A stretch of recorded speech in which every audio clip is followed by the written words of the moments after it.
what? This is gold. Okay, I'm recording now. Yeah. We had the episode completed, and you're only recording it now. I'm literally recording it now. I have 9 minutes of audio before you've just recorded this here. The audio on this, we were done. Your audio changes when I go in and out of OBS. So you talk there, continue talking, right? Hello, Sean Sheehan. How are you doing? So I'm going to go into Chrome now. Keep talking. Going into Chrome there. I'm still talking as you've gone away from my face. I'm still here. Back to OBS. You can't get rid of me the audio changes that easily. You can, yeah, you'll hear this back on the recording now, but the audio changes. It fucks up. That's a bit weird. Yeah, it is. So maybe we should just play the... Yeah, if you just play it, we don't mind if it goes through the broadcast, because I was going to put it through the broadcast anyway. So maybe just put it down low. Okay. And maybe I'll hear it from your end. Just play it and we'll hear what it sounds like. Okay, people can see the video now and also can see so us. We need to tell them. Okay, yeah. Hold on 1 second. Let me see if I can make it big and the people can see it still. Because I think I can get out of it. Hold on 1 second. So Sean is working through the magic of OBS at the moment. And that looks great. Oh, wow. So it's 5 years ago today since Dana White, Conor McGregor and Jose Aldo were in the convention centre in Dublin for the UFC 189 World Tour Press Conference. Finale, Sean. Yeah. Wow, what a day that was. First of all, what do you remember from it? I wasn't there. What do you remember from seeing it? Reacting to it. I remember we were podcasting at the time, so you were here, like, so. I remember thinking it was kind of... Is this the one in Dublin, was it? Yeah, this was the one in Dublin. I remember thinking it was kind of a disgrace. It was kind of shitty, and I didn't like it. That's kind of my memory from it.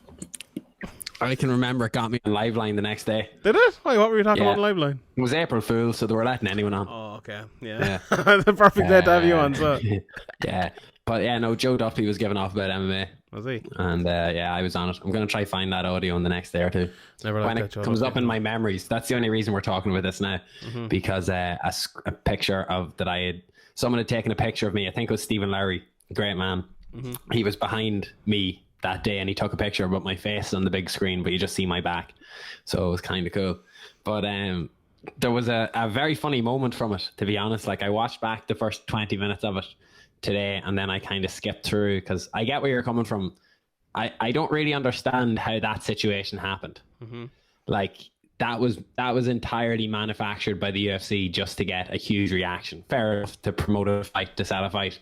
But having fans being allowed to ask questions in a situation like that to an athlete is mad disrespectful. Looking back at it now, like, they did all the win on that one. Like, I don't think Conor would have received as bad from the opposite side in Brazil. Like, yeah, well, we probably would have got it pretty bad. He was being told he was going to die. Like, yeah. Sure, it's only been a crack as well. It's the culture. Yeah, like, it was. Yeah, I think it was funnier that like, the cameramen were kind of...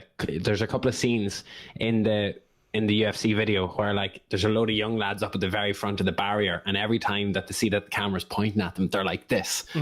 But the camera keeps having to cut away from them, and they know that the camera's having to cut away from them. And it's just like everyone just seemed to have lost their run of themselves. It's like every soccer match ever, basically. Like, you know. Yeah, whenever you're noticed. Yeah. Fucking bastards. No, but I can remember that they had a media day earlier on that day. So they had scrums and they did scrums. But they had asked some of us to ask questions, to stay back and ask questions. So it's like the first 6 questions were all people who were there working at it.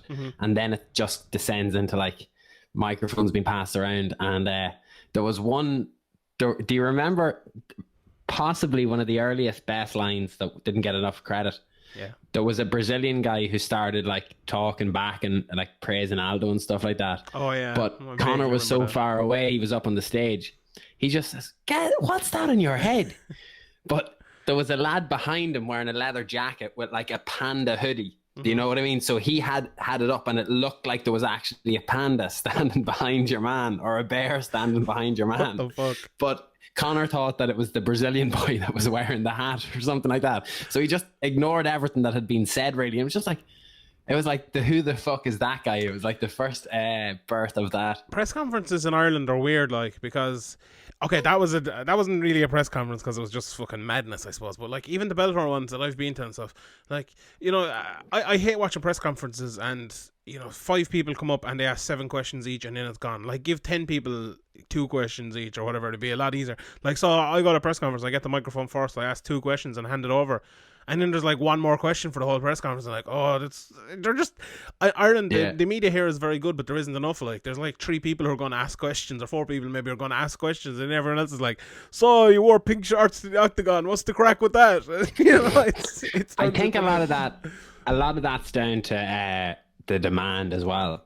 You know, you could also argue that like there's not as much of a demand for doing one-on-one interviews with a lot of people in Ireland at the moment, and that's not to say, that's the wrong wording. There may well be a demand for it, but I don't think that there's anyone who's comprehensively trying. Well, like now you can't really. Do you know what I mean? Like you'd just be FaceTiming people and stuff like that. But has there been people doing like interviews at domestic shows for the last couple of years? I don't know. Like it's a separate debate entirely on which we're not going to get into, but like. Now there's the case of content coverage and promotion versus like reporting. Do you know what I mean? Yeah, like, there really hasn't been that. We were always on a buzz of being like we're documenting something and trying to do it proper. But Jesus, now looking back at it, like we should have been charging shows a couple of €100 just to go and film and do the interviews. You can't really do that. Do you remember that time that crowd above the North tried to do that, and they were like, oh, they had employed someone to. You know, be their media thing, and like, they wanted to know what we were going to do. Like, they can fuck ask off. Any promoter. They can ask fuck any off. domestic promoter in Ireland. You have to pay for some coverage. For shows. Yeah. Well, we'd never do that. Like, not a fucking hope. Like, no way. Like that's just you can't be doing that. Like I think the problem as well is, you know, you asked, is there people going around the shows doing interviews? You can though. You can't be considered in the same bracket of a thing as what you are. Of course. Do you know what I mean? Yeah. There's like a PR firm can write the same articles a journalist can write. Do you know what I mean? Yeah. It's like, I suppose it's a separate debate. Like, but I think your thing on the, you know, is there people going around the shows interviewing people? There really hasn't been that many shows, so I think they're like above. Yeah, I know Jerry does a good bit of it, and he goes around to gyms and stuff, and like Jerry does go to a lot of gyms actually. Yeah, he does a good job of it. Like, but there isn't.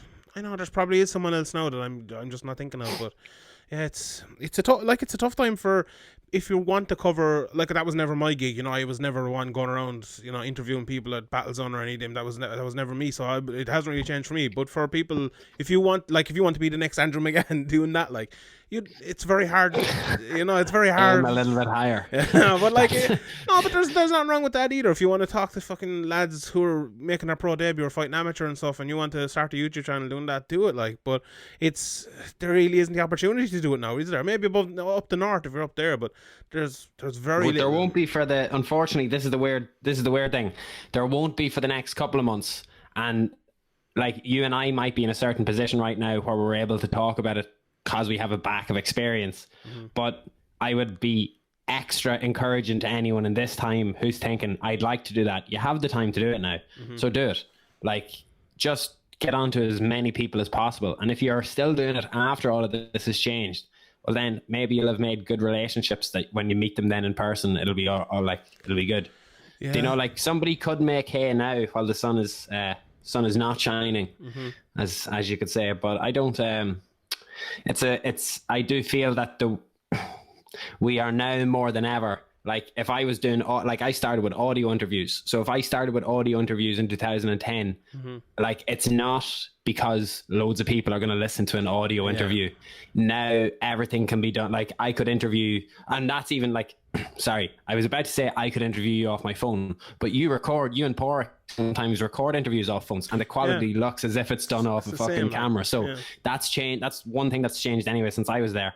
But I definitely think that like that sort of approach is I feel like I've immediately lost my train of thought while making a really good point there. Yeah, I don't know, but it's a different. No, I think what you're saying is kind of it's a change in landscape, like, and there's different ways of doing it. Like, there's easier ways of doing it. If you want to find ways of doing it, you can do it. Like, that's kind of what I've always found, anyway.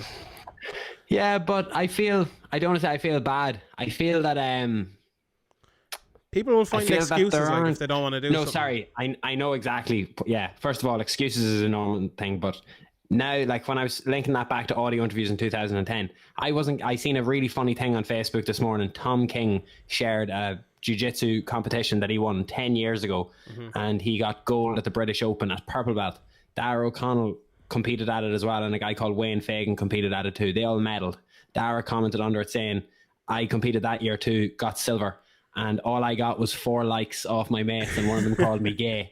Do you know? And he's like, that I was laughing so much when I seen that, because I was like, exactly. If you were doing I don't say, oh, if you weren't doing it then you can't be included now, because that's not what I'm saying. But if you were doing something when there were no immediate rewards on offer, you were doing it because you cared about it, that's and it was authentic. Now you could be sitting at home in your gaff, really just resenting what someone's doing and thinking, I'm going to do that because I'll get all those likes, or I'm going to do that because I'm smarter than that person, so I'm just going to take my phone and I'm going to interview them, blah, blah, blah. Like, those things will pop up all the time, but they never last. They'll get an immediate boost at the very start, and then they go, like, and they just peter out. Whereas yourself, my God, the definition of consistency. That's why they call me the pod god. So that's why you call yourself the pod god, Sean. I'm telling you, people have it spread like wildfire. Honestly, exponential growth of the pod god. That's what there's been. Let's flatten the pod god curve. No. Let's keep it. Let's keep it up. Don't pod you god, worry. Pod god has gone to the moon, worry. the clouds No, and not. above. That's where the pod god has gone. The Shawnee podcast gone all the way. The quarantine god, Shawnee criteria. How many names of people come up for me? Like it's magic. It really is. Nearly as many as nicknames I have given people over the years. What's the best nickname? We better watch this video. I suppose. Go on anyway. What's the best nickname? Yeah, do you know what? We won't even watch it. Okay, all I was going to say is what I had planned out for it. I was going to read some of them out to you. Okay? Can I do that? Regardless? Do that. Yeah. Fuck the videos. I'll include them into I'll include them into the thing. I would recommend watching it. But this is a compilation of tweets that I had put up on the day of. Also, I took another screenshot of something I had Googled recently. I've seen the word PPE. Okay. PPE. Yeah. It means personal protective equipment. I didn't know that, but everyone's been giving off about the PPE. I have one for you. Do you know what COVID stands for? Oh. Chinese. No. Oh. It just stands for coronavirus disease. I didn't know that until yesterday. That's mad. Oh. Yeah, no, COVID-19. COVID is coronavirus disease. CO, corona, VI, virus, D, disease. Are you sure? Yeah, 100%. I don't know if it's that. 100%. I saw some doctor or someone saying Chinese yesterday. origin. I'm telling you. And then I looked it up. No, it's virus. True. No, okay. It's just coronavirus disease. I'm telling you. Fair enough. So anyway, this is tweet number 1. The UFC World Tour wraps up today in Dublin. I'm about to head up there, but this day is the best. My mum made me Weetabix. And was that you, was it? That was me, yeah. Are these all your tweets? Like all my tweets, okay? So that was a bottle of a thing of Weetabix then. Yeah. Dave Allen just said the UFC are coming to Dublin on the 31st of February. Let that sink in. 30. I don't... Dave Allen just said the UFC are coming to Dublin on the 31st of February. There isn't 31 days in February, Sean. Had you tweeted that as a joke? Is that what's happening here? Oh, God. Yeah. Next was, I have to admit, I love there's only one Conor McGregor chant. Better move for the face-offs. And this was me at the back, editing a video down at the bottom before the face-off started. Then I just fell flat in his face in front of me. He is beyond drunk, and it's 7 p.m. I said beyond steaming drunk. I regret my words on the 31st of March 2015, because that was me highlighting something negative around the sport, and I didn't mean it in that way. You should have, because it was very negative at that time at times. Yeah. Well, that's what got me on Liveline, I'd say. All right. I remember that now. Yeah, I have a terrible memory. Did any? You were wearing your blue jumper, Sean. Oh, I remember that. Can I have a curry chip? I'll just have the lasagna. So no, go on. Okay, go on. Next is I'm heading home now, and today was stressful. But thank you to everyone who said nice things about Severe MMA. It meant a lot. And then I wrote to @Niall Harbison, who was the owner of Love in Dublin or something like that. I said, yeah, UFC is such a cool sport. So he obviously deleted his tweet talking about UFC as a sport. And then finally, the most post-event thing you could imagine coming out of my head. Pulled in on the side of the M50 to make a mobile hotspot to get severe MMA content uploaded quicker. I remember that. That is not terrifying at all. I 100% remember that. I remember you saying I'll tell you exactly what happened now. I remember you pulling into saying, "Oh, it's almost up now. I'm just going in to get a mobile hotspot," and then I didn't hear from you from like 3 hours, and then eventually it was like, "Oh, I'll get it up tomorrow," and then it was up like the next day. That wasn't that bit. No way. That's exactly what happened. I fucking no way. Yeah, I'm going onto the Severe YouTube account right now. Do it. I fucking fucking PTSD remembering those days. I'm telling you, 100%. You're a liar. Nah, 100%. I guarantee you went up like a liar. I guarantee you went up like the 3rd of April or something like that. You're a liar. I'm not. It's a fact. Okay. Fact. Here we go. Listen, I'm here now, right? Go on. So it's fine. 2 videos on Severe MMA from that day. One of them is a media scrum with Conor McGregor in Dublin at UFC 189 World Tour. Let's just check the upload dates on them. Yeah, go on. I'm putting in World Tour into the Severe YouTube channel just to double check. Yeah. Did you check the Okay. day? Go on, what day was Okay, it? no. 3rd of April. 4th. Interview at Norman Park. Was he there that day? No. Okay, me and Stephen Lowry, a video of us together. Video, Jose Aldo and Conor McGregor stare down at UFC 189. Jose Aldo talks UFC 189. And media scrum with Conor McGregor in Dublin. Okay, yeah. I'll check all 4 of these now. Go on, check the dates. I guarantee you, if at least one of them will be the 1st of April. Okay, the stare down was uploaded on the 31st of March. Go on. Was it definitely? Hold on. Was it definitely the 31st of March? Was the press conference definitely the 31st of March? Whoa! Yes, it was. Was it though? Fuck you anyway, Sean. What UFC was it? UFC 189. Is there one? The funny thing about it is, right? Yeah. Okay. The Jose Aldo video was posted on the 4th of April. I fucking knew it. 4th of April. That was the 4th of April. The media scrum with Conor was posted on that day. Brilliant. The Aldo one was posted 4 days later.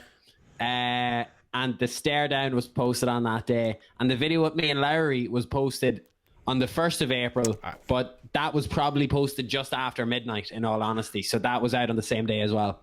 So there you go. 3 out of 4 ain't bad. Just pat myself 3 out on of the 4 back ain't there. bad. Can stop that. Shawnee podcasted have him up before he left. You were the one arguing for the Aldo video getting up as quick as possible. That's why. I don't know. Yeah, probably. We're going mad about it. I just like efficiency. I like things done. Yeah, just you say it. They're done. No problem. Done. That's the joy of doing it on your phone. Just get them straight up. Yeah, because then you can be done with it. You need to move to the left a bit because I can't see you. Or the right. There you go. Yeah. No, I can't see you again. You move to the front. Okay, sorry. Right, so that's grand. We'll leave it at that. That's a great starting point. We told the people Thursday to put them off their guard. This is coming out on Tuesday. So we'll see you later in the week. I plugged the Patreon. No, this will be out today. Shut your mouth. I guarantee you what. Hold on, it's the 31st now at 5:30 p.m. So we'll see when this comes out. We'll see now when this comes out. Yeah, we will. The 31st, the next one. Now, anyway. So you've got so I shouted out the Severe MMA Patreon, but we'll hash it on air here, Sean. Yeah. Do you want to do one a week will go here and the other a week will go on the Patreon? Sure, let's do that. Or every second, one this week here, next week Patreon or something like that. Okay, but we'll have 2 this week. We can't really operate in weeks at the moment because of the worldwide situation. So it may be every couple of days and stuff. Yeah. Whenever we can come up with stuff we want to talk about. True, let's do that. Okay. God bless. I bow to your technical knowledge that you've inherited over the last while. It's very impressive. I've learned. You're a learned man. I actually forgot. Scholar. I forgot to record this audio, so hopefully the audio came out okay in the video. Oh, you forgot to record the audio? Yeah. I have my audio recorded anyway. But the audio on the video is recorded anyway, so it should be good. Okay. Okay. Well, let's hang it up and send it over to me, and we'll see how it goes. Okay. Oos.